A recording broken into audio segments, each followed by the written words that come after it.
Hello and welcome to the Supercast. I'm your host, Superintendent Anthony Godfrey. Do you know someone who is being bullied?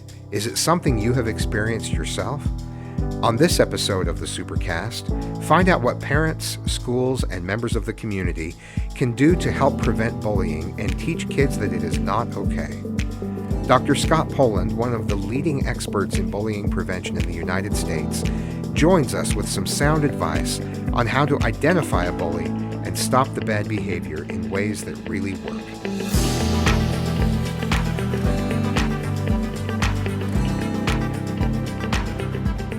We are here with Dr. Scott Poland, a psychologist, professor, and expert in helping schools with prevention and through all kinds of crises. Thank you very much for taking time with us, Dr. Poland. Thank you very much, Dr. Godfrey, for this opportunity today. I compliment the Jordan School District for focusing on the important problem of bullying prevention and the role that everybody has, not just schools, parents, community, students themselves. Everybody's got to be involved making a difference to prevent bullying. Well, I appreciate that, and you're right. We all have to pitch in together to make an impact. It's a big concern. It's a term that's used a lot. Let's just start out with talking about what bullying means. What is the general accepted definition of bullying? The definition really stresses bullying is all about power that one person has and another one does not. Bullying is repetitive. Bullying is nasty. Bullying is humiliating. Sometimes people are like, how do we know it wasn't good-natured teasing? But when kids are teasing each other, they walk away at about the same level. When it's bullying, one of them walks away feeling powerful.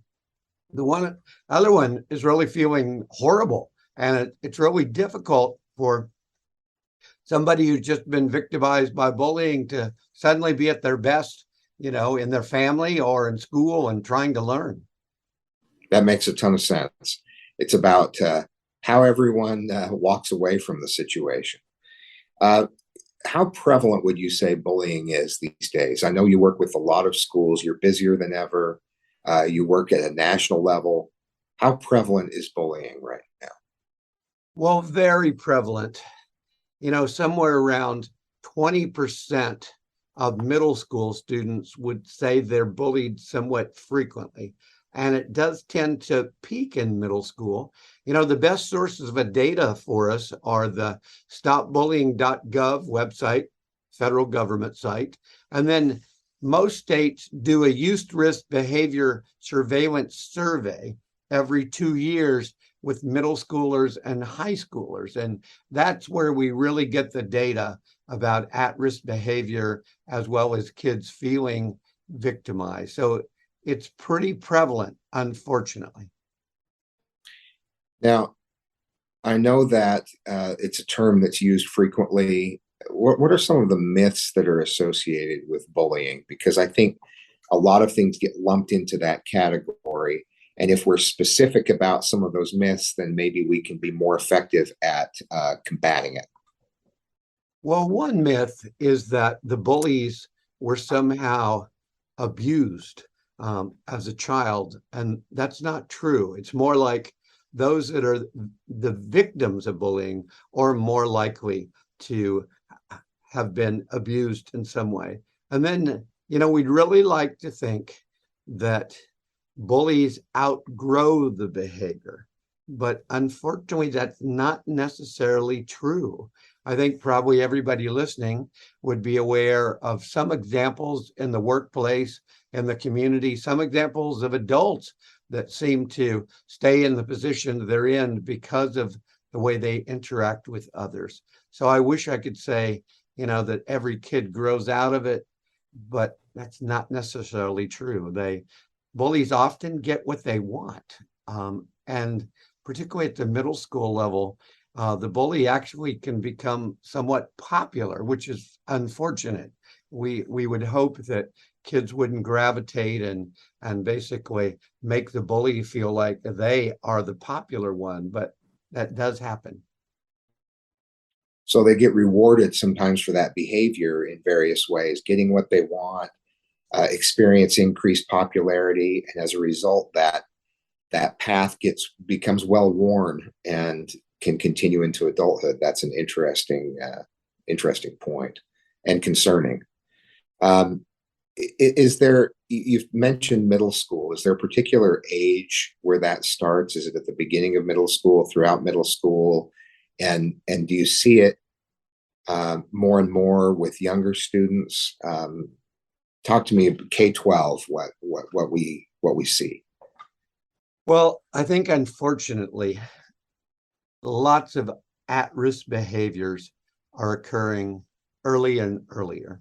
Many elementary school teachers are very concerned about bullying. They're concerned about depression. I think that especially with beginning elementary students, it sort of just starts out with, not being respectful of others, some mean behaviors, a lack of kindness. I think if both of us could wave a magic wand, this is the time where we need so much more kindness in our world, and just always being respectful and helpful to others. And sometimes it's impulsivity, and young kids say something that's really hurtful, and then they get in a pattern of that.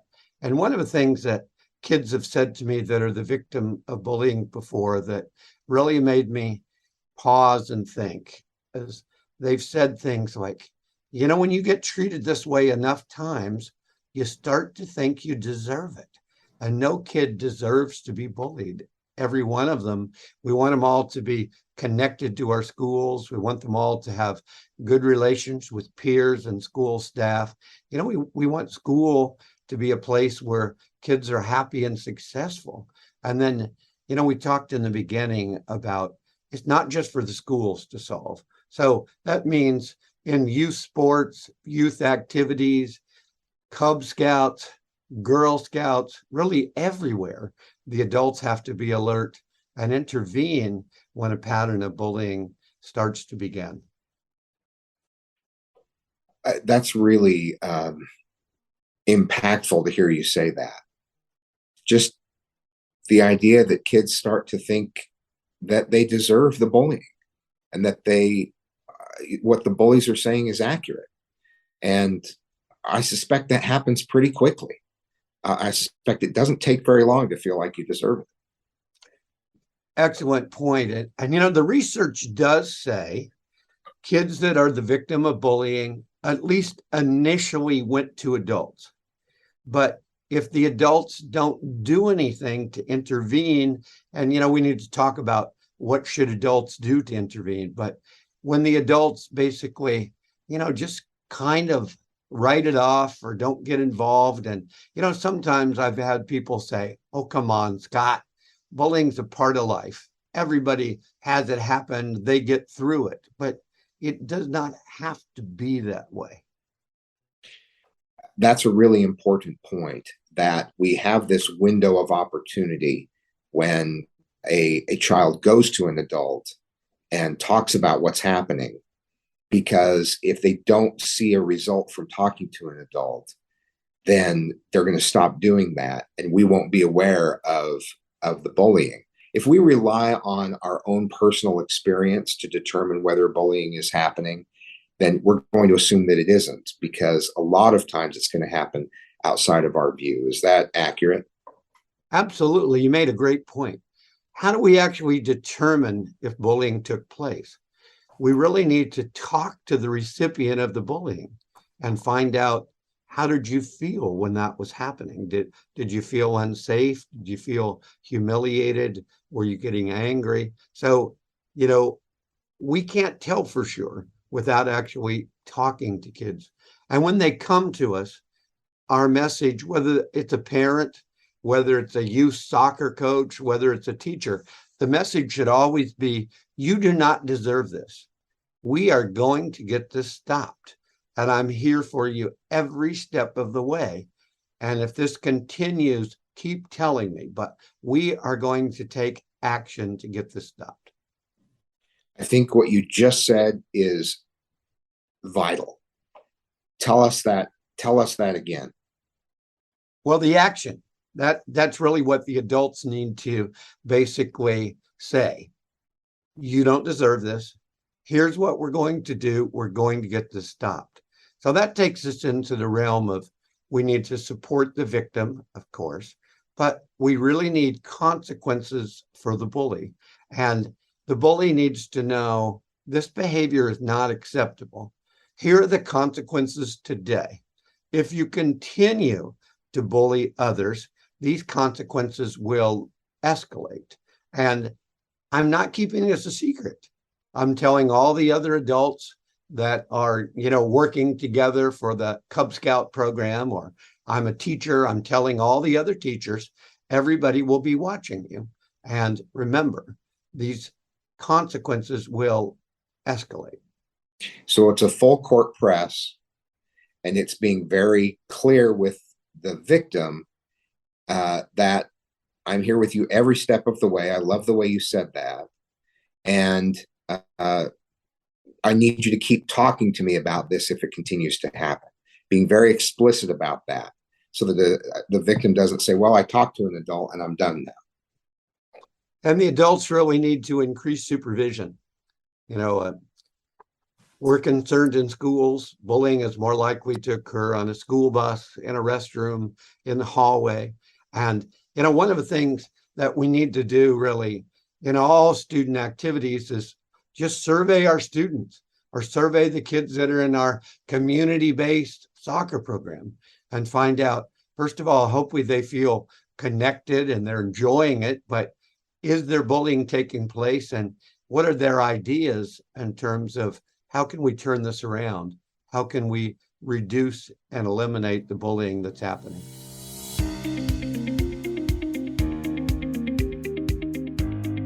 Stay with us. When we come back, we'll learn how to recognize the signs of bullying behaviors in order to keep kids safe.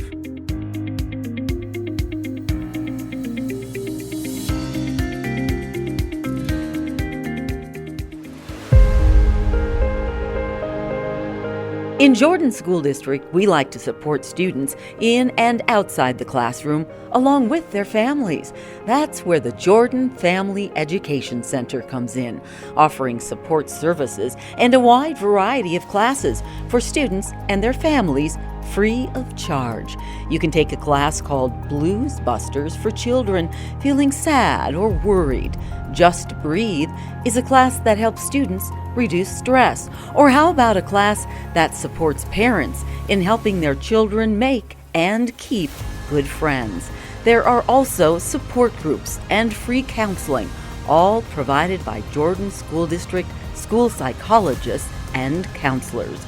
To find out how you can benefit from free family support services offered by the Jordan Family Education Center, call 801-565-7442 or visit guidance.jordandistrict.org. So let's talk about what happens when a child goes to a parent and says, I'm being bullied, this is happening. So we really need parents that are good listeners, that would really be empathetic. And again, emphasize, you do not deserve this. We're going to get this stopped. Now, the parent's reaction might be to actually confront the bully, confront the parents of the bully, and that is actually not recommended. It's more like, I need to talk to whoever's in charge of the Cub Scout troop. I need to talk to classroom teacher if the bullying's occurring at school. That is the place to start. I mean, there have been some stories nationally where a dad jumps on a school bus and confronts the kid bullying his child, and pretty soon the dad's arrested. And I've actually had people like school counselors say, but I'm trained for this. I can intervene. And I'm going to say, but it's your child that's experiencing this. Take a step back. And then, we've got to talk about cyberbullying today. But when you're aware that your kid's being cyberbullied, your first thought is, I'm going to take away that computer. I'm going to get them off those sites. But that's actually punishing your child. So we've got to find some balance here where your child doesn't feel punished because they're telling you what's happening to them online. Which could result in their not wanting to bring up concerns or issues that they're going through because they're worried that they're going to be further disconnected from the people in their world. Absolutely. Tendency to say, to our kids, well, everything's going to be okay. Or, oh, let me tell you about what happened to me. And really, the more we can hold back from that and just keep saying, I can't imagine this must be so hard. What are your ideas about how you can get through this? Do you see something that I could do to help? And actually had a kid the other day say something like this. When my dad gives me advice too quickly, it's like, I know that he didn't really listen to everything that I was going on. So I cannot overemphasize with parents, listen and asking your child, how can I help? What do you think would make this situation better? I love the idea of connecting with the child and asking for ideas there. And you're right, when a solution comes too quickly, it's like you're not really listening to the specific circumstances that the child is experiencing. And the likelihood that their situation matches up well enough with a memory of ours that we ought to be sharing our story is pretty low. I know. Tell me, you mentioned cyberbullying. So rather than disconnecting kids from the sites where they may be bullied, what are some other approaches that may work more effectively?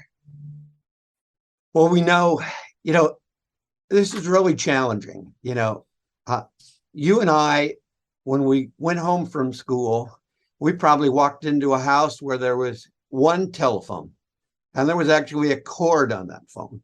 And it was literally like home was a safe haven, right?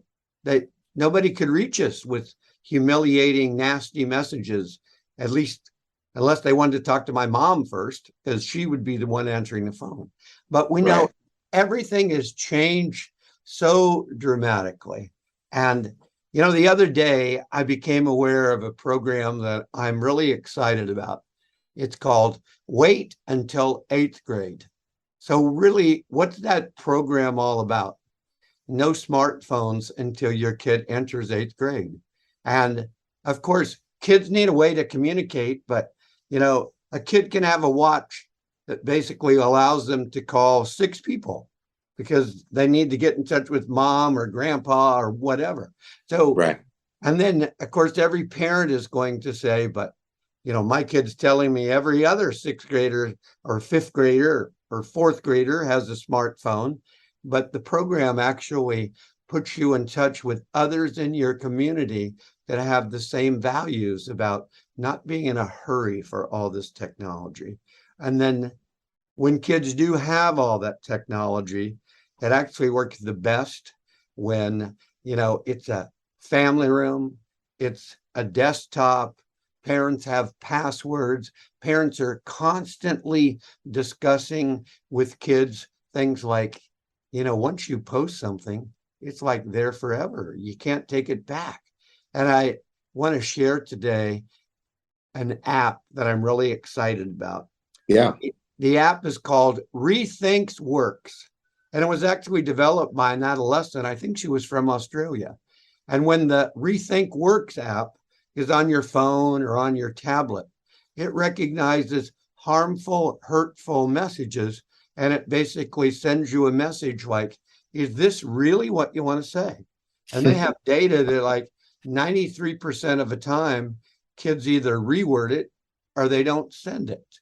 And and some families and some schools are selecting blackout dates, which is basically, let's turn off all the technology. Let's do an old-fashioned board game in our home tonight. So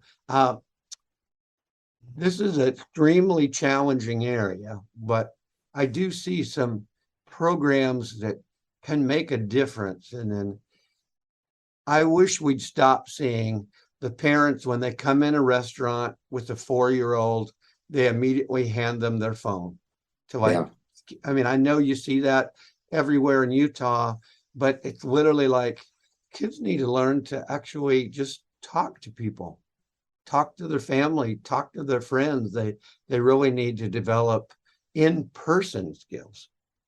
Well, I'm personally connected to mine, and I have to make a conscious effort all the time not to do exactly what you described.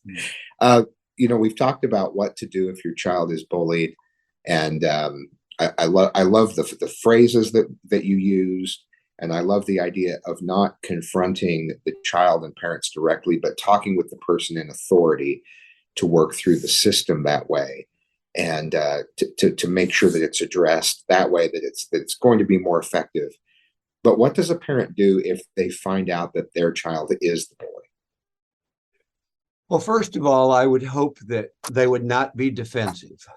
And we're sharing this information with them in a way that we're not trying to imply you must be doing a bad job for your kid to behave this way.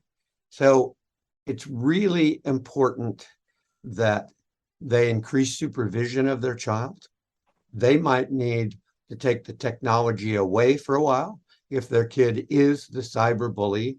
And we really need to encourage them to get their kids involved in pro-social activities where they're actually helping others. And, when an older kid is tutoring a younger kid, they get immeasurable benefits and they feel good about themselves. And so for parents, it's difficult to hear that your kid is the bully, but it's like work with the school, work with the community organization, whoever is alerting you to the problem. It's literally like, let's talk together about what we can do.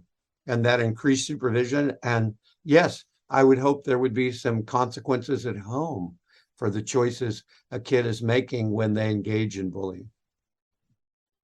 And this goes back to the myth that you mentioned earlier.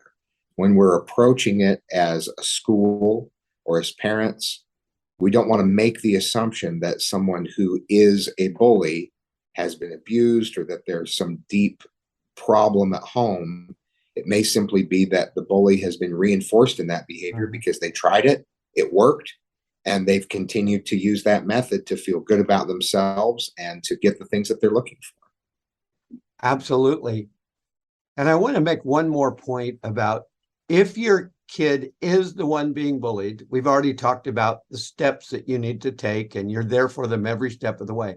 But one of the things I find with kids is that when they find their niche, when they're involved in some activity they feel good about, they're treated well in one situation, that really can go a long ways to help them still feel pretty good about themselves, even though there's some bullying or harassment in some other situations. Thank you very much, Dr. Poland. What are some other resources that parents can go to for more information about bullying prevention? Well, a really great thing is over the last decade, there's been a lot of emphasis on bullying prevention. A lot of legislation has been passed. Schools have really stepped forward, like the Jordan School District, and taken this really seriously. There is the website from the federal government, stopbullying.gov. Then I'm a very big fan of Common Sense Media. And Common Sense Media actually has information on digital citizenship really by grade level. So they provide some really clear guidance about third graders and technology and what should they be doing and how can they be respectful and kind and, all of their postings. So those come to mind immediately. And then I'm a very big fan of the Rethink Works. If I could wave a magic wand, I'd love to have that app on like every adolescent's phone and tablet in the entire country, just to try to get them to rethink.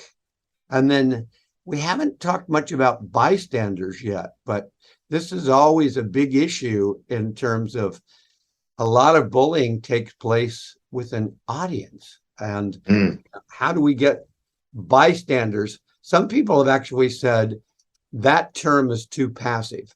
You ever heard the term upstander, which basically means I'm going to stand up here and basically with others, let the bully know this is not what we want to have happen on our team or our community program or in our classroom. So Right.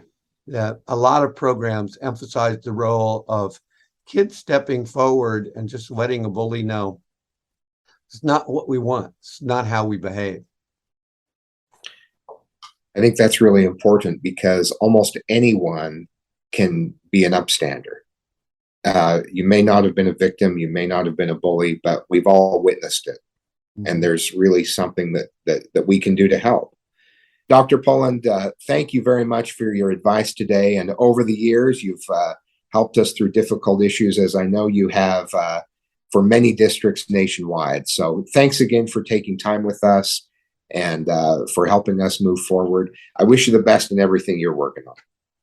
Thank you, Dr. Godfrey. And it's been my pleasure to work with the Jordan School District. And thank you for all your leadership, especially in this important area where we all try to stop bullying in our schools, communities, and in our homes, because we know that experiencing bullying over, many years is extremely harmful to young people.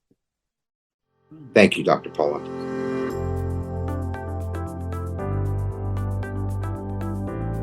Thanks for joining us on another episode of the Supercast. Remember, education is the most important thing you'll do today. We'll see you out there.